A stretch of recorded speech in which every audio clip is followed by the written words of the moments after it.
Today, Yud Gimel Tishrei is the Yahrtzeit of one of the all-time great Gaonim, Rabbi Akiva Eiger. Yud Gimel Tishrei. Rabbi Akiva Eiger was born in the year Taf Kuf Chaf Beis 1762, and he lived until 1838, Taf Kuf Tzadi Ches.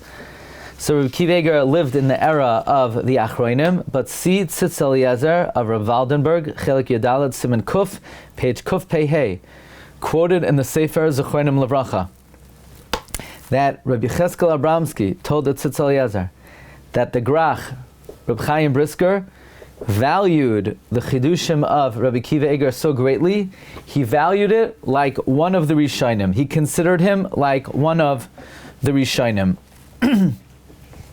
So, Rabbi Akiva Eiger, although being one of the Achronim, he is held in the highest echelon of esteem. Reb Baruch Bar Leibowitz, quoted in the biography Harav Hadoim Elamalach, he would say over in the name of the Netziv that learning Rabbi Akiva Eiger is a skula for Yira Shamayim. It's a special skula for Yira Shamayim. Furthermore, the Tribuna Rav would say that learning Rabbi Akiva Eiger is their best, their Musar Sefer. When you see how great a person could become, this is the greatest Musar Sefer. If I may, I have my own maxim, and that is any day you could learn a piece from Rabbi Akiva Eiger is a good day. Anyway, I want to share with you perhaps something which is somewhat of a stira and an interesting topic to think about. In the Sefer Mizakenim Esboinon, he brings that Rabbi Akiva Eiger was careful even from a little bit of leitzanos. They were once sitting at a Sudas mitzvah, and the shaila came up, is one Yahrtzeit the mitzvah of eating basar on Yom Tif by eating chicken? And one of the people responded, what do you mean? It's a pasuk in the Chumash. It says, Ve'es hatzipar loy basar. Literally means that by the bris ben absarim, the bird was not basar, beis tafresh, was not split, but you could play on words, Ve'es hatzipar loy basar, chicken is not meat. And Rabbi Akiva Eiger got so upset that he was mocking, so to speak, a pasuk in the Torah, that he was in jest referencing psukim in the Torah and paraphrasing it incorrectly, and as a sign of his macha, he got up and he walked out of the assemblage. So Rabbi Akiva Eiger apparently held that it's not appropriate to ingest, in levity, to paraphrase a pasuk in the Chumash not accurately, and to say that the pasuk somehow is a reference that that meat is not, a chicken is not meat. That would be improper. You could ask a question, because actually it's very interesting. In the Ben Lo Ashri of Rabbi Yitzchak HaKoyin Huberman Chelik Daled, page Lamed Ches, he brings a different story about Rabbi Akiva Eiger that seems to contradict the above mentioned one.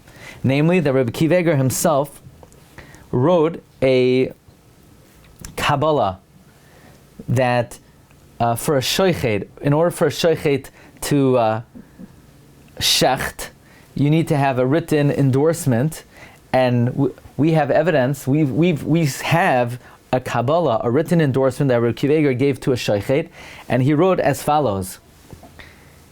And this is a play on words. Kivan shanitein rashus lemashchiz einoi mavchin ralatoiv.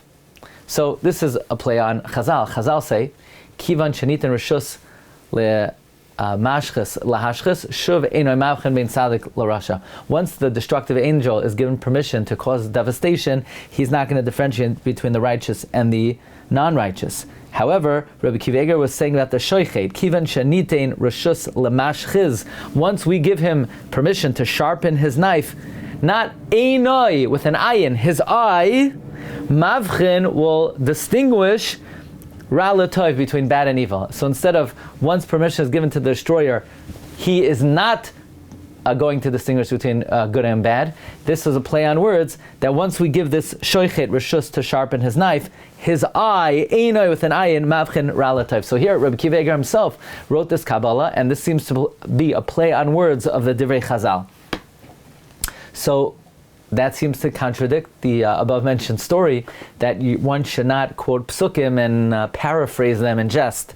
So either in that particular story, the way it was said in more of a mocking levity, but more likely I would say as follows.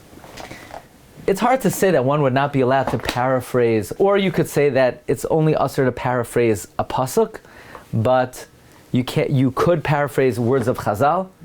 But we do find many Gedolim in the way that they write, they would quote a pasuk and just change one or two words as a stylistic way of writing.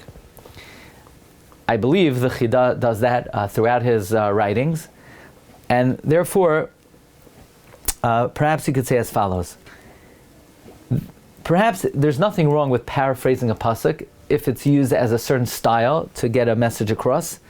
However, you can't paraphrase a pasuk to bring out a halachic point which is totally inaccurate. You can't say, well, the pasuk that Satzir V'loi Basar is saying that chicken is not meat. That's not what the pasuk is saying. Meaning, if you're trying to bring across a point and stylistically you want to paraphrase a pasuk, that's permitted.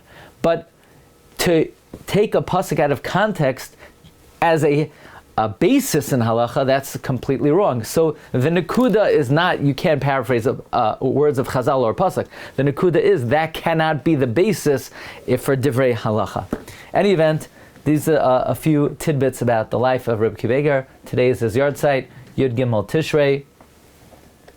And there's an idea that through the Yom Tov of Sukkot, it gives us yediyah, it gives us greater yediyas HaTorah, and therefore, on this day, Yud Gimel Tishrei, the day of the Patron of Rabbi Eiger, the Medrash tells us on the day of the Patron of a tzaddik, his teaching is more ingrained into the hearts of Klal Yisrael, so that his Yom HaPatira also assists us in gaining deeper Yediyas HaTorah. Wishing everyone Chag Kosher v'Sameach.